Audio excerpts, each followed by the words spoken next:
Praise the lord. దేవునికి స్తోత్రము కలుగునుగాక. ప్రార్థన చేసుకుందాం. కళ్ళు ఉంచుకొని. ప్రేమ నమ్మకము గల ప్రియ పరలోకపు తండ్రి, గడిచిన 10 మాసాలు నీ రెక్కల కింద భద్రపరిచిన విధానం బట్టి స్తోత్రాలు. 10వ మాసం చివరి రోజుల్లో నీ పాదాల చెంతకు నడిపించావు నాయనా, నీకు స్తోత్రాలు. భయంకరమైన పరిస్థితులు గత 2-3 రోజులుగా అనేకమైన రాష్ట్రాలు ప్రభువా, మరి నాయనా నోహావు కాలం ఏమన్నా తిరిగి వస్తుందా అన్నట్టుగా, జల ప్రళయం ఏమన్నా జరుగుతుందా అన్నట్టుగా, అయా ఆకాశానికి ఉన్న ఆ యొక్క తూములు విప్పబడ్డాయా? ఇంత భయంకరమైన సిచ్యువేషన్ గుండగా ఇన్ని రాష్ట్రాలు నైనా ఎంతో నష్టపోయి, నిన్న కురిసిన వానకైతే భయంకరమైన పరిస్థితులు. వరంగల్, హన్మకొండ, అయా జనగాం, మరి ఆంధ్రలో, తెలంగాణలో ప్రభా ఎంతో నష్టం. కేవలము ప్రాణాలు అరచేతుల్లో పెట్టుకొని గుప్పమని నాయన జనాలు ఉంటూ ఉన్నారు. నీ క్షేమం కావాలి, నీ భద్రత కావాలి అయా. మంచి న్యాయమైన తీర్పు వారు పొందుకున్నటకు గవర్నమెంట్ ముందుకు రావటానికి, దాతలు ముందుకు రావటానికి నాయన ప్రేరేపించండి. వారి చెయ్యి హస్తమునైనా మునిగిపోయింది, వారి హస్తాన్ని పట్టి లేవనెత్తే వాళ్ళు కావాలి అయా. ఏర్పాటు చేయండి. హస్తహీనులుగా పడిపోయిన వారిని హస్తముతో లేపి నిలబెట్టువారు కావాలి. పాడి పంటలు, పశువులు సకలము కూడా నైనా ఆ నీటిలో, ఆ వరదలో కొట్టుకుపోయినాయి, ఏది పనికిరాదు. అలాంటి పరిస్థితిలో ప్రభు మీరు మమ్మల్ని నిలబెట్టారు. మా వల్ల ఏది నీ సన్నిధిలో ప్రార్థించడం, మొరపెట్టడం, అడగడం, మీరు అందుకనే మమ్మల్ని నిలబెట్టారని భావిస్తూ ఉన్నాం. వారి పక్షాన మేము మొరపెట్టే స్థితిని మీరు మాకు దయచేసినందుకు స్తోత్రాలు. బైతేలు క్రీస్తు ఫేస్బుక్ లైవ్ ద్వారా ఈ వర్తమానాన్ని వింటున్న ప్రతి బిడ్డలు శ్రద్ధగా జరుగుతున్న తుఫానును బట్టి ప్రార్థించి యోధులుగా, నీ సన్నిధిలో అడిగే యోధులుగా, వాటి పొందుకునే స్థితిలో మేమందరము నీ సన్నిధిలో అడగటానికి సహాయం దయచేయండి. ప్రత్యేకంగా ఈ సాయంకాల సమయంలో కొన్ని నిమిషాలు నీతో గడపటానికి ఇచ్చిన సమయాన్ని బట్టి స్తోత్రం. ఏకాగ్రతను దయచేయండి. వినగల చెవులు, గ్రహించగల మనస్సు, స్తుతించగల పెదవులు అనుగ్రహించండి. మాట్లాడేది నేను కాదు, నాలోని పరిశుద్ధాత్మ నుంచి మాట్లాడటకు సహాయాన్ని దయచేయమని ఈ యొక్క కుడి కాదు నుంచి అంతం వరకు మా మధ్యలో జరిగించి ఘనత, మహిమ, ప్రభావాలు పొందుకోగలరని యేసు నామమున అడిగి వేడుకుంటున్నాను తండ్రి, ఆమేన్. దయచేసి పాట పాడుకుందాం.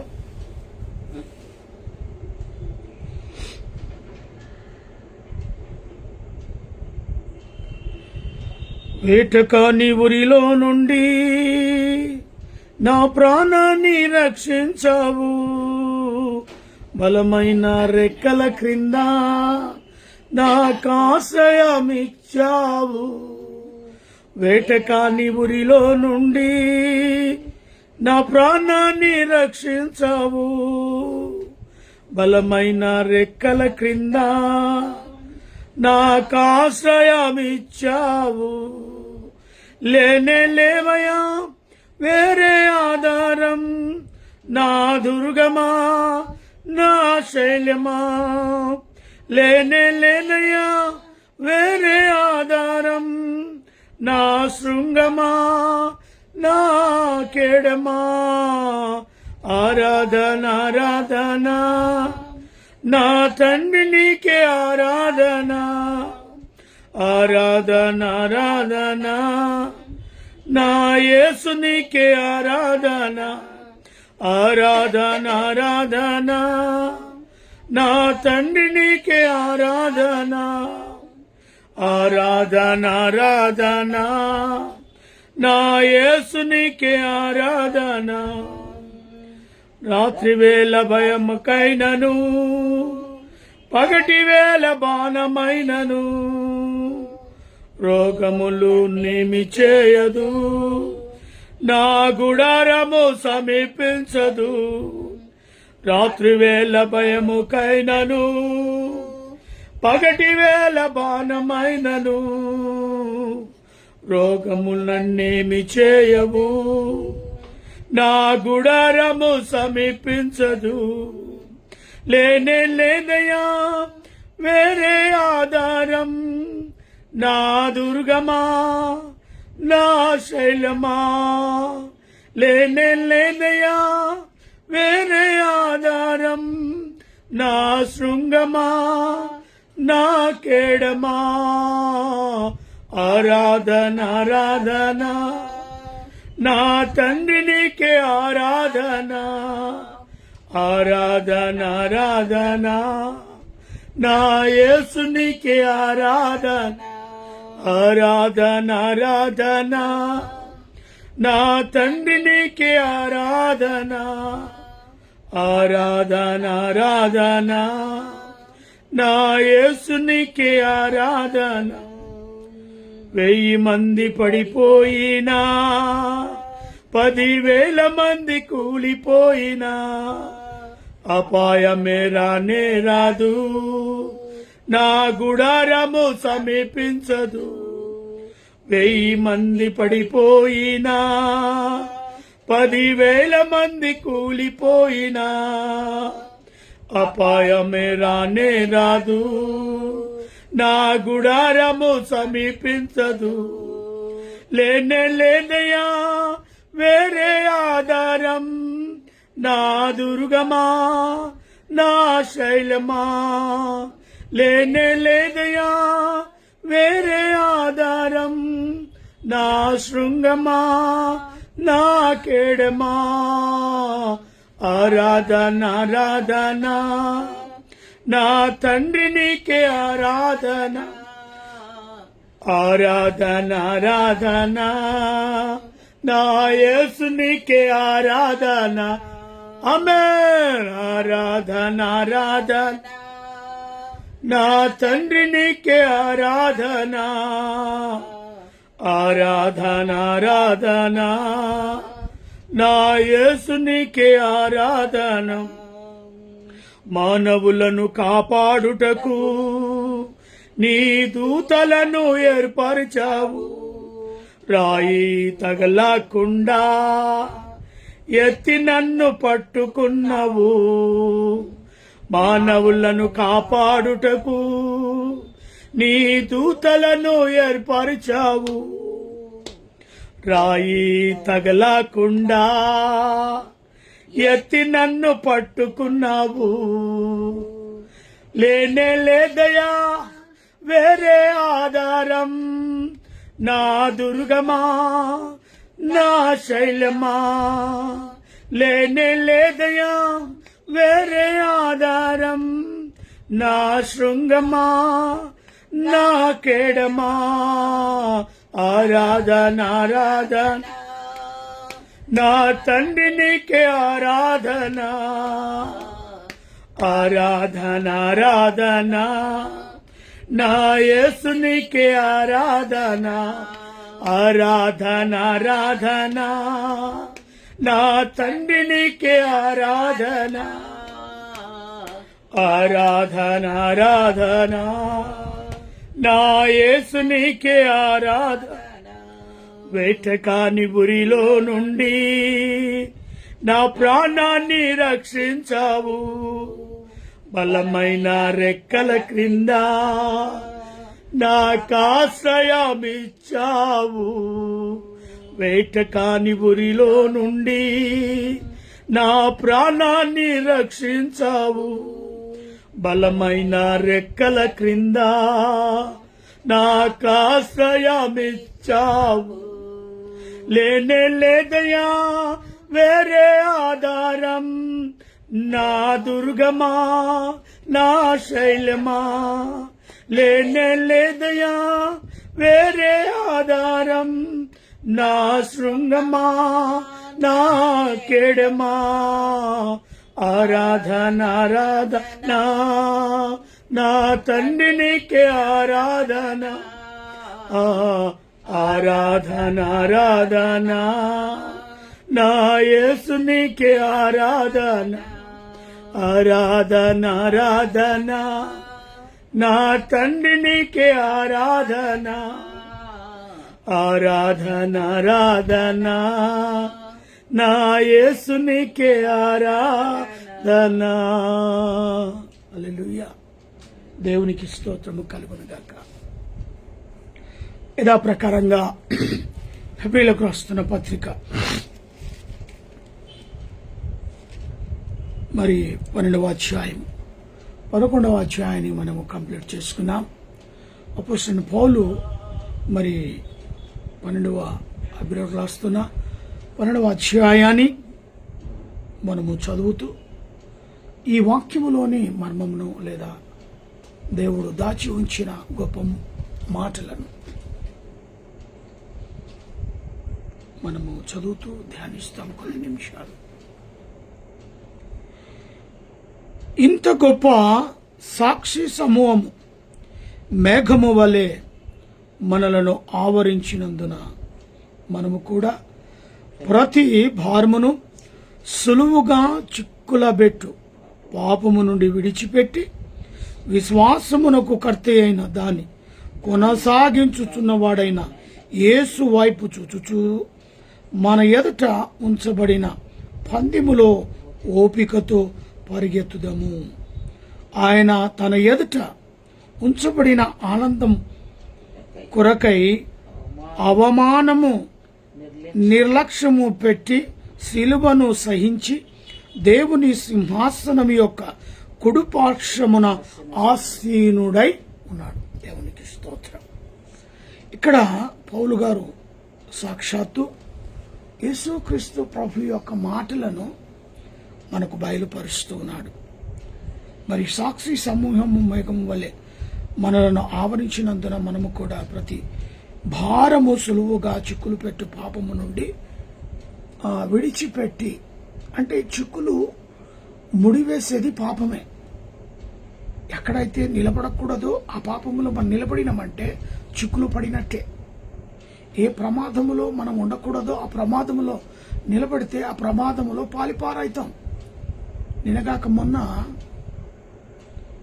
మన బెంగళూరు వెళ్లాల్సిన బస్సు కర్నూలు దగ్గర ప్రమాదం జరిగి 19 మంది సజీవంగా వారి ప్రాణాలు కోల్పోయారు. దానికి కారణం ఇద్దరు వ్యక్తులు. ఆ ఇద్దరు వ్యక్తుల్లో ఒకడు స్పాట్లో డెడ్ అయిపోయాడు, మరొకడున్నాడు. ఆ యొక్క చిక్కులో నేను ఇరుక్కుపోతానని ఆ రెండవ వ్యక్తి అనుకోలేకపోవచ్చు. ఆ పాపములో అనగా ఆ యవనస్తులు చేసిన పాపం ఏంటో తెలుసా? త్రాగుడు. ఆ త్రాగుడు వల్ల జరిగిన పరిణామం ఏంటో తెలుసా? 19 మంది ఇంక్లూడ్ ఆ యొక్క నడిపించిన వ్యక్తి 20 మంది ప్రాణాలు పోయాయి. ఆ పాపమే వారు చేయకపోతే, ఆ రాత్రే వారు బయలుదేరకపోతే ఆ బస్సు క్షేమంగా బెంగళూరు వెళ్ళేది. దురాత్మ శక్తి ఆవరించినప్పుడు పండుకున్న వానికి కూడా లేపి పరుగులు తీస్తుంది.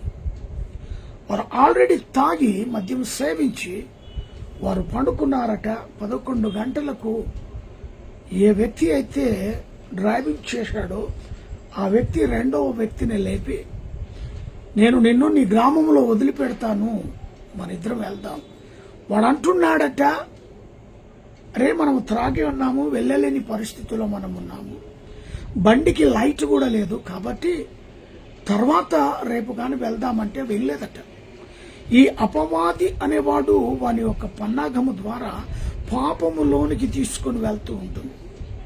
పాపపు ఆలోచనలు, పాపపు తలంపులు, పాపపు రాత్రి వాడు పండుకుంటే ఏ ప్రమాదానికి గురి కాకపోయేదేమో. అపవాది మరి వాని లేపి పెట్రోల్ బంకులో వెళ్ళి నానా రభస చేసి పెట్రోల్ కొట్టుకొని ఆ యాక్సిడెంట్కు 14 నిమిషాల్లో ముందే వారు ప్రమాదానికి గురై ఆ రోడ్డు మీద పడిపోవడం, ఆ వెహికల్ నడి రోడ్డు మీద పడిపోవడం, ఆ వెహికల్ చూడకుండా వేగంగా వస్తున్న బస్సు, ఆ బస్సు మధ్యలో ఆ వెహికల్ దూరుకొని వెళ్ళటం, ఒక 20 లేదా ఒక 200-300 అడుగులు ఆ వెహికల్ తో పాటు ఈ బస్సు ర్యాపిడ్ జరగడం, అక్కడ ఆ పెట్రోల్ లీక్ అవ్వడం, దాని ద్వారా ఆ పరిణామం మరి 2 ట్యాంకులు తగలబడి 19 మంది ప్రాణాలు పోయాయి. ఇదంతా ఎవరు చేశారు? అపవాది ఆలోచన లేకపోతే, ఈ పాపపు ఆ ఊబిలోకి వారు వెళ్ళకపోతే ఇది జరిగేది కాదు. అపవాది యవనస్తుని ఏ విధంగా వాడుకోవాలో, ఏ విధమైన వారి ప్రాణాలు తీయాలో అపవాదికి బాగా తెలుసు. మరి 11 గంటల రాత్రి లేచి ఈ పని చేయడం ఇది ఎంతవరకు కరెక్ట్? అందుకే యవనస్తులైన వారలారా, అపవాది జోలికి వెళ్ళకండి. అందుకే పౌలు అంటున్నాడు ఇక్కడ ఏమని, మనము మరి ప్రతి భారము సులువుగా చిక్కులు పెట్టు పాపమును విడిచిపెట్టాలి. అది ఏ రకమైన పాపమైనా కావచ్చు, వ్యభిచారం పాపము కావచ్చు, త్రాగుడు పాపము కావచ్చు, భయంకరమైన పరిస్థితిలో పాపము కావచ్చు. కానీ ఆ ప్రియ సహోదరి, యవన బిడ్డలారా, ఏ దానికి గురైపోతున్నామో తెలియకనే అపవాది చేతుల్లో ఇరుక్కుపోయి, అపవాది వేసే ఆలోచనలో పడిపోయి ప్రాణాలు సహితం కోల్పోతున్నాం, ఇతరుల ప్రాణాలు తీస్తున్నాం. వారికి పాపం ఆ అర్ధమ రాత్రి 2 గంటలకు ఎవడైనా మేల్కతో ఉంటాడా? ఈ ప్రమాదం జరుగుతుందని కలలు కంటాడా? అది రాత్రిపూట వేగంగా వెళ్తున్న బస్సులో హాయిగా పండుకున్నారు. నా ప్రియ సహోదరి సహోదరుడా, అపవాది చేసిన పని ఇది. ఆ యవనులోనికి వెళ్ళిపోయింది. ఆ త్రాగుడు ద్వారా, మద్యము ద్వారా ఆ యొక్క చిక్కులు పెట్టే పాపమును వాళ్ళు ఇరుక్కుపోయారు. దేవుడు అంటాడు, వాటిని మీరు వదులుకోండి, వాటిలో నుంచి మీరు బయటికి రండి. చిక్కులు పెట్టే పాపములో నుంచి మొదట మీరు బయటికి రండి. ఏ పరిస్థితుల్లో ఏ పాపంలో కూలుకుపోయావో, ఏ పరిస్థితుల్లో ఎంతమందితో వీడు ఉన్నా ఒకటే లేకున్నా ఒకటే, వీడు చనిపోతే మేలు అని చిక్కులు పెట్టే ఆ పాపములో నువ్వు జీవిస్తున్నావా? అందరూ నిన్ను అసహిస్తున్నారా? అసహించని దేవుని సన్నిధికి రా. నీ పాపాలకు పులి స్టాప్ ఉంటుంది. యవనులను దేవుడు పిలుస్తున్నాడు. అపవాది కూడా యవనులను పట్టి పీడిస్తున్నాడు. కాబట్టి మెల్లనైన స్వరాన్ని వినటానికి వేగిరపడమని నా యవన బిడ్డలకు నేను ఆదేశపడుతున్నాను. 2వ వచనం, విశ్వాసములకు కర్తయగు దాన్ని కొనసాగించువాడైన యేసు వైపు చూస్తూ నే ముందుకు సాగెదన్. ప్రియుడేసు వైపు చూస్తూ నే ముందుకు సాగెదన్, ముందుకు సాగెదన్, యేసుతో ముందుకు సాగెదన్. ఎందుకు? యేసుతో ముందుకు సాగితే అది శాంతికరమైన మార్గమే తప్ప ప్రమాదమైన మార్గం ఉండదు. యేసులో నువ్వు ప్రయాణిస్తే, యేసు అడుగులో నువ్వు అడిగేస్తే నీకు సుఖవంతమైన జీవితమే తప్ప నశించిపోయే జీవితం దేవుడు నీకు ఇవ్వడు. యేసు వైపు చూడయ్యా, యేసులో నువ్వు నడవయ్యా బ్రతుకులాడుతున్నాడు పౌలు గారు. యవన బిడ్డలకు యేసు వైపు చూచుచు మరి ఎంత చక్కటి మాట. వారి యొక్క విశ్వాసమునకు కర్తయగు దాన్ని కొనసాగించువాడైనా. ఒకవేళ ఈ యవన బిడ్డలు దేవుని వైపు భయభక్తులు కలిగిన వారైతే ఆ రాత్రిపూట చక్కగా పండుకునేవారు. ఏ శోధనలకు గురి కాకుండా వారి యొక్క ఆత్మీయ జీవితం వారు కలిగి ఉంటే ఈరోజు ఆ ప్రమాదం జరగకుండానే. ఆలోచన చేస్తున్నారా? భయంకరమైన పరిస్థితులు మన కళ్ళ ముందు కట్టుతున్నాయి. ఒకవైపు మనం చూస్తూ ఉన్నాం ఏం జరుగుతుందో. గత 2-3 రోజులుగా భయంకరమైన వర్షాల్లో ఎన్నో ప్రాణాలు పోయినాయి, ఎన్నో పశువులు కొట్టుకుపోయినాయి, ఎంతో ఆస్తి నష్టం. కని విని ఎరగని రీతిలో మరి యొక్క నోహావు కాలమా అన్నట్టుగా జల ప్రళయాలను చూస్తూ ఉంటే ఆ వాగులను, చెరువులను గమనించినట్లయితే ఎంత కాస్ట్లీగా కట్టిన రోడ్స్ కూడా సహితం తెగిపోతున్నాయి. అంత ప్రమాదమైన వాగులు, అంత ప్రమాదమైన వాటర్. అబ్బా, కని విని ఎరగని రీతిలో ఈ యొక్క స్థితి ఎందుకు? లోకంలో పాపము పెరిగిపోతాం. లోకంలో పాపం ఎక్కువైపోయినప్పుడు దేవుని ఉగ్రతకు లోనుబాటు కావాల్సిందే. పాడి పంట నష్టం, రైతు బిడ్డలు నష్టం, పండిన పంట చేతికి రాలే, చేతికి వచ్చిన పంట నీళ్ళలో కొట్టుకుపోయింది. ఎన్ని ఆ పత్తి అయితే మరి ఎందుకు పనికి రాకుండా ముద్దలుగా, ఆ వరి అయితే ఆ వరి చెరువులో పడుకుపోయింది, కొట్టుకుపోయింది, నీళ్ళలో తడిచి ముద్దైపోయింది. ఎందుకు పనికి రాకు? వారి కష్టం, వారు పండించిన పంట చేతికి రాకోకుండానే. దీనికన్నిటికీ కారణం ఏంటో తెలుసా? పాపం. సులువుగా చిక్కులు పెట్టే పాపములోనికి వెళుతున్నాము కాబట్టి, పాపము ఈ నేడు పరిపాలన చేస్తుంది కాబట్టి, పాపములో చిక్కిపోయిన మనము ఆ పాపములో నుంచి బయటికి రండి. అయ్యా, యేసు వైపు చూడండి.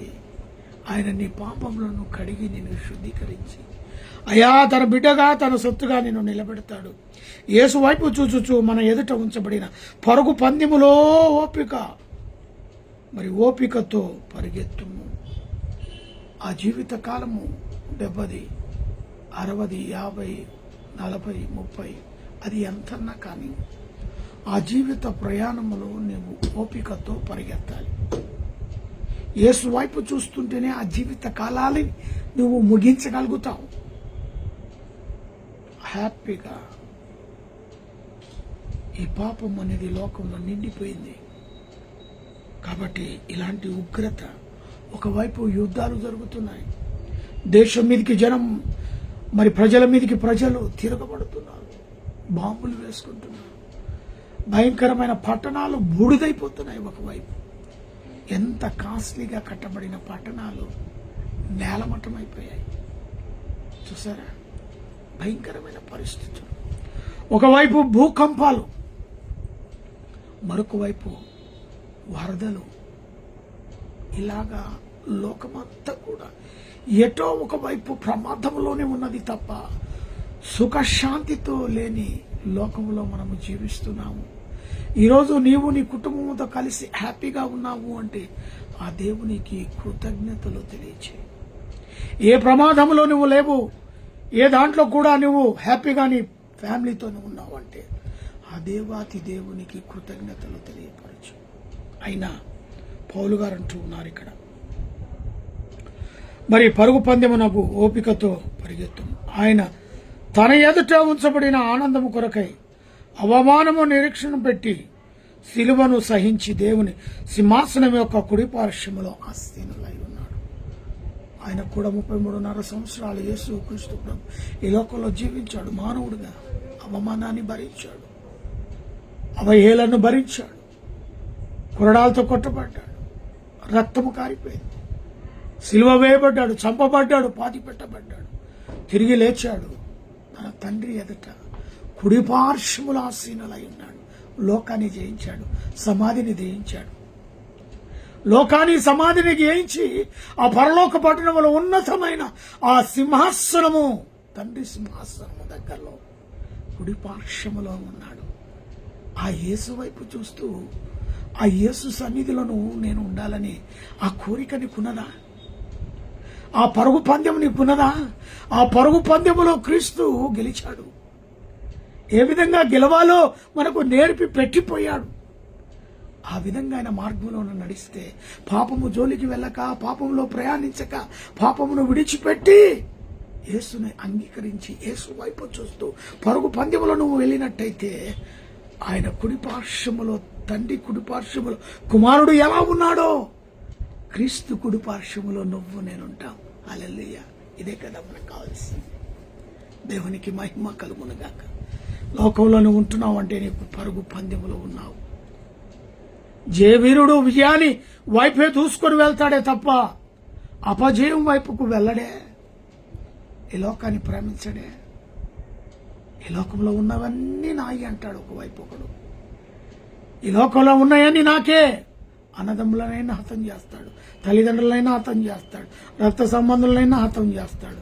అన్నీ నాకే కావాలి. ఏదో వీడు మురిసిపోతాడే తప్ప ఏ ఒక్కటి కూడా ఇక్కడి నుంచి తీసుకొని వెళ్ళడు అనే సహితం కూడా వాడికి తెలుసు. అయినా వాని పోరాటం ఎందుకయ్యా? ఏనాటి కీడు ఆనాటికి చాలు. రేపటి గురించి నువ్వు చింతించకు అని ప్రభు సెలవిచ్చాడు. రేపటి గురించి నువ్వు ఆలోచన చేయి మాకు. ఏనాటి కీడు ఆనాటికి జరిగిపోతే చాలు. ఈ పూటకు తిన్నావా, ఈ పూటకు పండుకున్నావా, దేవునితో గడిపావా, ప్రార్థన చేసావా, ఆయనకు కృతజ్ఞతాస్తుతులు చెల్లించావా? ఈ దినము కొరకైనా కృతజ్ఞతలు తెలియచేసి రేపటి దినం కొరకు ఆయనకు వదిలిపెట్టేస్తే ఆ రేపు అనే దినాన్ని నువ్వు చూస్తావో చూడవో తెలియదు. కాబట్టి ఈ దినము కొరకై, ఈ సాయంకాలపు కొరకై దేవుణ్ణి స్తుతించు, ఆరాధించు. అనేక సమస్యలు ఉన్నాయండి. ప్రపంచంలోనే ఏ సమస్య లేదు. ఏమని ప్రార్థించాలి బ్రదర్, ఏమని ప్రార్థించాలి అయ్యగారని అడుగుతారా? ప్రతి సమస్య ప్రతి కుటుంబానికి ఉంది. దేశంలో ప్రపంచంలో ఎక్కడ శాంతి లేదు, సమాధానము లేదు. ఇది అంతా కూడా ఆయన రాకడకు సిద్ధపాటు.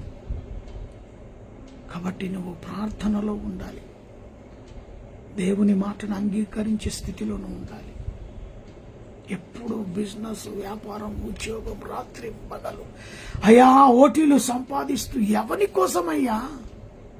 ఈ చిన్న జీవితం, చిన్న కడుపు, దాంట్లో ఎంత పడుతుందో అంత సరిపోతే చాలు. దేవుడిచ్చిన ఉద్యోగానికి కృతజ్ఞతగా ఉద్యోగం చేసుకొని సమయం దొరికినప్పుడు దేవునితో గడపాలనే తండ్రి కోరుతున్నాడు కదా. అందుకే ఈ లోకంలో 33.5 సంవత్సరాలు జీవించాడు. అనేకమైన సూచక క్రియలు, మహత్కార్యం, అద్భుత కార్యములు, అయా చనిపోయిన వారిని సహితం లేపి నిలబెట్టిన యేసు ప్రభు అన్నిటినీ సహించాడు, అన్నిటిని ఓర్చుకున్నాడు. చివరికి శిలువ మరణం కూడా నీకు ఇష్టమైతేనే అన్నిటినీ పొందుకొని సహించి ఓర్పికతో సమాధి చేయబడి 3వ దినము సజీవుడుగా లేచాడు. ఇప్పుడు ఎక్కడున్నాడు ఆయన? చూడండి అక్కడ. మరి ఉంచబడిన ఆనందం కొరకై అవమానము నిరీక్షించబట్టి సిలువను సహించి దేవుని కుడిపార్శ్వము యొక్క సింహాసనం, కుడిపార్శ్వము యొక్క ఆసీనుడై ఉన్నాడు. సిలువను సహించాడు, వహించాడు, మోసాడు, మరణం పొందాడు. అంతగా ఓపిక అంతగా మనకు లేకపోవచ్చు, కానీ దేవుని అడిగి తీస్తాడండి. ఆ సహనము, ఆ ఓర్పు, ఆ నెమ్మది, ఆ శాంతి. ఒకప్పుడు మాట్లాడుతున్నా మీ దైవజనుడు నేను ఎంఎస్కే రాజు ఎప్పుడు కోపంతో అనేకులను బాధపడుతూ దూసుకొని వెళ్ళి, అలాంటి కోపం నేడు అది ఎటు వెళ్ళిపోయిందో తెలియదు. అప్పుడప్పుడు అనిపిస్తుంది ఎంత భయంకరంగా జీవించిన వ్యక్తిని కదా అనిపిస్తుంది, జ్ఞాపకంలోనికి వస్తుంది. మారవగల శక్తిమంతుడైన దేవుడు ఆ ఓపిక సహనాన్ని ఇస్తాడు. 3వ వచనం, మీరు అలసట పడకుండయు మీ ప్రాణములను విసుకకయు ఉండునట్లు పాపాత్ములు తనకు వ్యతిరేకముగా చేసిన తిరస్కారమంతయు ఓర్చుకొని ఆయనను తలంచుకునుడి. ఓర్చుకొని ఏం చేయాలంట? ఆయనను తలంచుకోవాలి, యేసును తలంచుకోవాలి. అవమానపడిచిన వారు, పిడుగుద్దులు గుద్దినవారు, ఉమ్మి వేసి నేను గుద్దిందేవరను ఉమ్మి వేళ్లతో కొడుతూ అవమానపరిచిన వారిని సైతం మీరు జ్ఞాపకం చేసుకోండి. మీకు కూడా అవమానాలు వస్తాయి, మీకు కూడా భయంకరమైన శోధనలు వస్తాయి, మీకు కూడా మిమ్మల్ని బాధ పెట్టేవారు వస్తారు, హింసించేవారు వస్తారు. ఇవన్నీ నేను చేశాను కదా, ఒక్కసారి అవి మీరు నెమరు వేసుకోండి. ఎందుకో తెలుసు? ఆ ధైర్యం దేవుడు మనకిస్తాడు, ఆ శక్తిని మనకిస్తాడు. కాబట్టి వాటిని జ్ఞాపకం చేసుకోండి. మీ శోధనలో యేసు ప్రభు ఎలా జయించాడో, ఈ శోధనలను యేసుక్రీస్తు ప్రభు శిలువ మరణాన్ని ఎలా జయించాడు. అక్కడ ఉన్న పిడుగుతులు గుద్దేవాడిని, వేళ్లతో కొట్టేవాడిని, ఉమ్మి వేసేవాడిని, చంపమైన చల్లని కొట్టిన వాడిని ఎలా శోధనలు ఎంత ఓపికతో ఆయన సహించి మెసిరాడు. అవి జ్ఞాపకం చేసుకోమంటాడు. అంతే. మీ యొక్క మరి అవమానాలను తిరస్కరించుకు వాటిని ఓపిక ఆయన తలంచుకునుడి అంటున్నాడు. మీరు పాపముతో పోరాటంలోనూ రక్త కరుణితంగా ఇంకా దాన్ని ఎదిరించలేదు. మరియు నా కుమారుడా, ప్రభు చేయు శిక్షణ తృణీకరించకు. ఆయన నిన్ను గద్దించినప్పుడు విసుకకు. ఒక్కొక్కసారి ప్రభువు మనలను సరిచేస్తాడు. కుమారుడు తండ్రి మాట వినకపోతే చెంప చల్లంటది. ఎందుకు చల్లన్నా తెలుసా? తప్పు చేస్తున్నావు. ఒకవేళ ఆ తండ్రి ఆ కుమారుని కొట్టకపోతే రేపటి రోజు ఆ తప్పు పెద్దదైతుంది, ప్రమాదంతో కూడింది అవుతుంది. ఆ చిన్ననాడే ఆ తండ్రి ఆ కుమారుని కొట్టి దాన్ని సరిచేస్తాడు. మనం కూడా మన పరిస్థితుల ప్రభావాన్ని బట్టి దేవునికి దూరమైనప్పుడు ఒకసారి హెచ్చరిస్తాడు, ఒకసారి కొడతాడు. మరి ఆయన కొట్టాడు కదా అని ప్రభు చేయి శిక్షకు దూరం అయిపోవడం కాదు. ఇక్కడ శిక్షించిన వాని ఎదుట ప్రేమ ఉంటుంది, గద్దించిన వాని ఎదుట అన్నం దొరుకుతుంది అని ఎవ్వడు కోప్పడొద్దంటే లోకంలో, చెడు లోకంలో జీవిస్తున్నాం. మనం మంచిగా జీవించాలంటే తండ్రి చేతులు ఉన్నప్పుడు గద్దిస్తాడు, పెడతాడు, అన్నిటినీ సహించాలి ఓర్పుతో. అందుకే ఇక్కడ అంటున్నాడు, ఆయన గద్దించినప్పుడు విసుకకు. ఆ సమయంలో విడిచిపెట్టేవారు ఉంటారు కొందరు. నేను యేసును నమ్ముకుంటే నీ ప్రాబ్లం వచ్చింది, నేను చర్చికి వెళ్తేనే ప్రాబ్లం వచ్చింది, కానీ నేను రానని తీర్మానం తీసుకుంటారు. ప్రతిదానికి యేసుకు లింక్ పెడతారు. వీడు చేసే తప్పును వీడు గ్రహించడు, వీడు నిలిచిన చోటు తప్పని గ్రహించాడు, వీడు మాట్లాడే మాట తీరు మంచిది కాదని గ్రహించాడు. కానీ ప్రతిదీ కూడా యేసుకు లింక్ పెడతారు. ఎంతమంది లేరంటారు? అక్కడికి వెళితేనే నేను ఈ విధంగా అయిననేవారు ఎంతమంది లేరు. ఆయన నిన్ను సరిచేయటానికే ఈ యొక్క వ్యాధి నీకు ఇవ్వవచ్చు. ఆయన నిన్ను సరిచేయటానికే ఈ అప్పుల బాధల్నికి ఇవ్వచ్చు. ఆయన నిన్ను సరిచేయటానికే ఉద్యోగం లేకుండా నిన్ను ఖాళీగా తిరిగిస్తున్నాడు. ఆయన నిన్ను సరిచేయటానికే కొలిమిలో నిన్ను కాలుస్తున్నాడు. ఆ సునేరి కాలవకపోతే ఆ బంగారం సునేరి మాట వినదు. అది ఎంతగా కాల్చబడితే అంతగా వాడు తలంచినది దాన్ని చేయగలుగుతాడు. అంతగా చేయాలంటే అంతగా కాల్చబడాలి. అలాగని మన జీవితంలో కూడా కష్టాలు వస్తాయి. కష్టాలు వచ్చినంత మాత్రాన దేవుని విడిచిపెట్టడం కాదు. ఇక్కడ కష్టాలు వచ్చినప్పుడు ఆ కష్టాల నుంచి బయటికి వెళ్లే మార్గం కూడా దేవుడు చూపిస్తాను అంటాడు. హల్లెలూయా. అందుకే ఇక్కడ ప్రభువు తాను ప్రేమించు వారిని శిక్షించి తాను స్వీకరించు ప్రతి కుమారుణ్ణి దండించును. మరి ఎవరైతే ఆయనను ప్రేమిస్తారో కష్టాలు వస్తాయి, శ్రమలు వస్తాయి, ఓర్పుతో సహనముతో దాన్ని ముందుకు తీసుకుని వెళ్ళాలి తప్ప అని కుమారులతో సంభాషించినట్టు మీతో సంభాషించు ఆయన హెచ్చరికను మరచితిరి. కొందరు మర్చిపోతారు.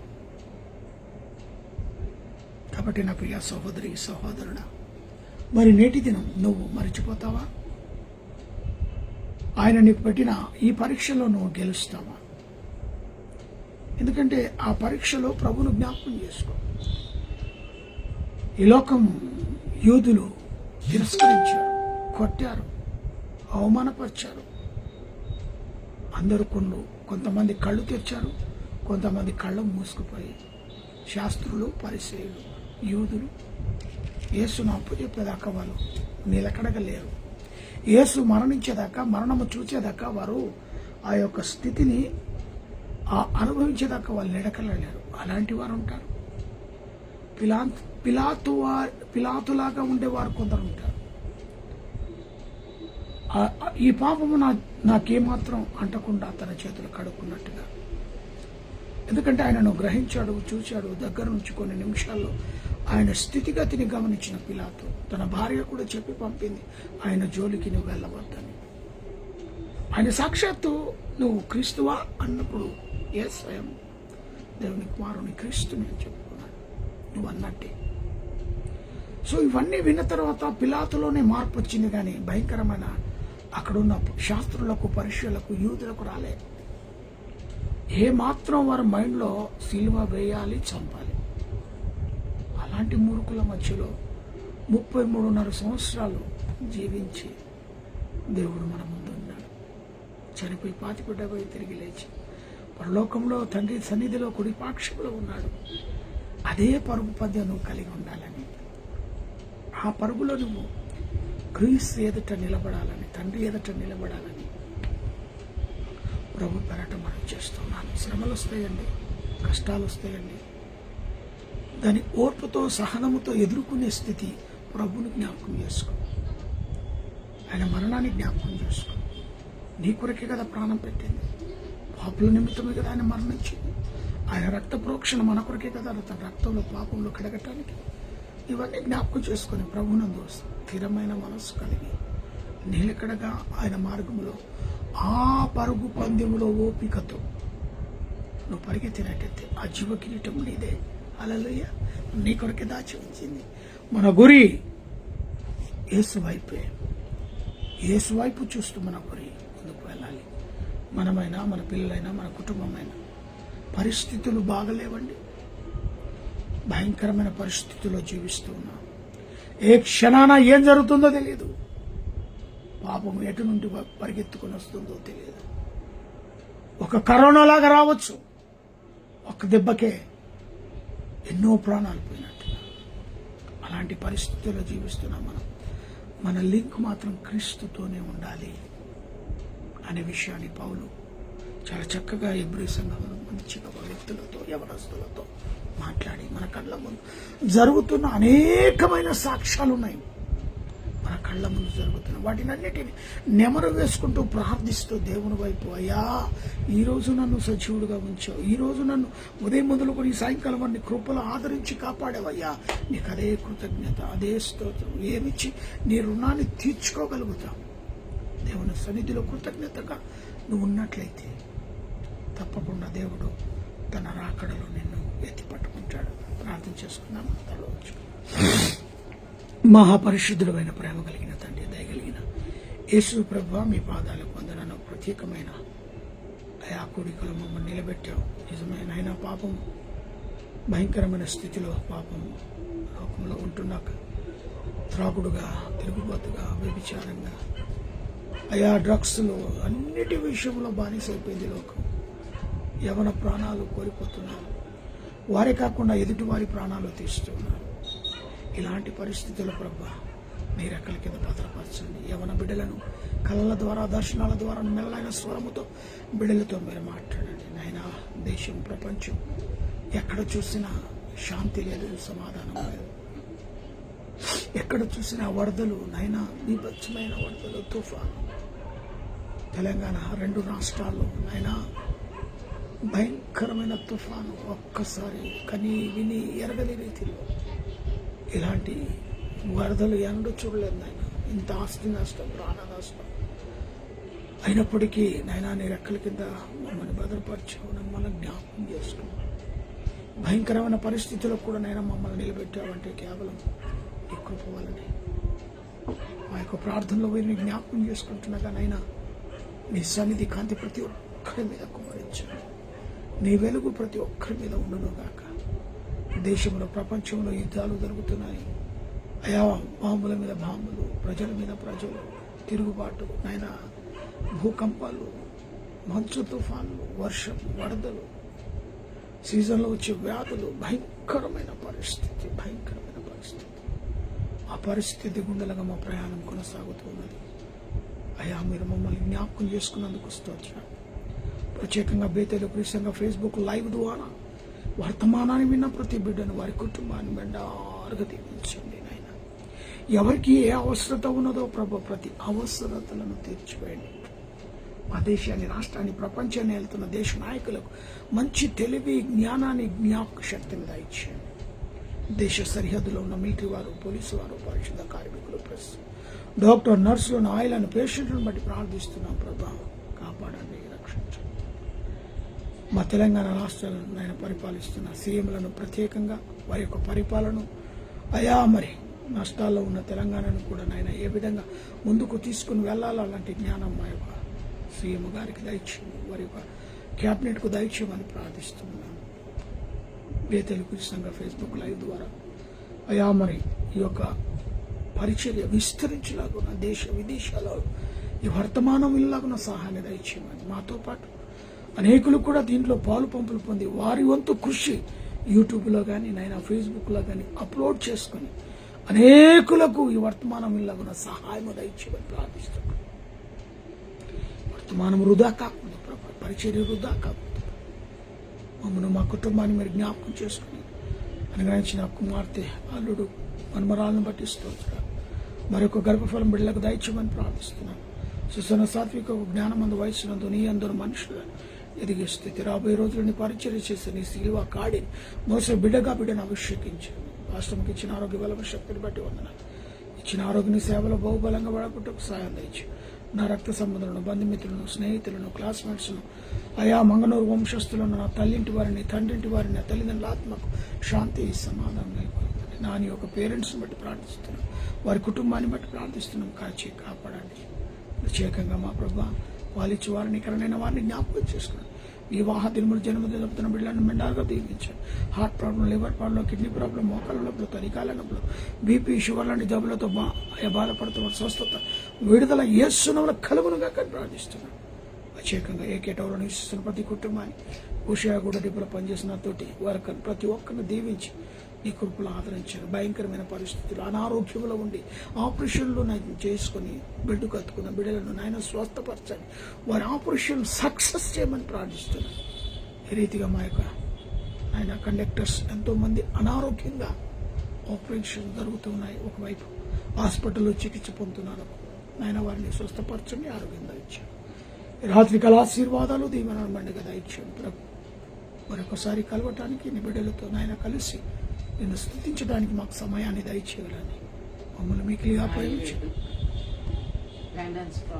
నాగిరెడ్డి బ్రదర్ ఫైనాన్స్ ప్రాబ్లం ఈ వాట్సాప్ నైనా ఈ ఫేస్బుక్ ద్వారా బిడ్డకు ప్రేరేపణ కలిగించారు.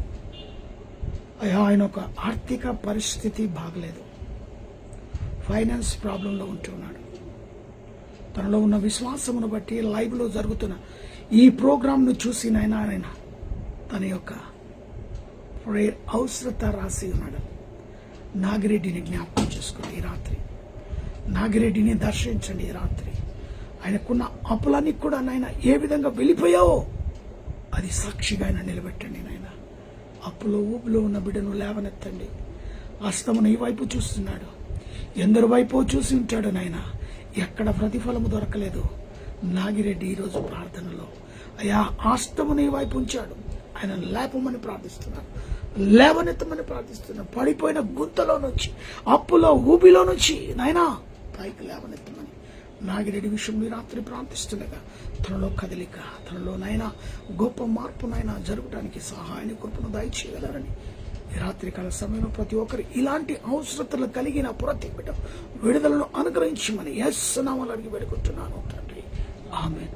మన తండ్రి అయిన దేవుని ప్రేమ, కుమారుడైన యేసుక్రీస్తు కృప, పరిశుద్ధాత్మిక అన్యోన్య సహవాసమైన సన్నిధి కూడిన మనకును సకల ప్రజలకు ఇప్పుడును ఎల్లప్పుడును సదాకాలము తోడై నీడై ఉండును గాక.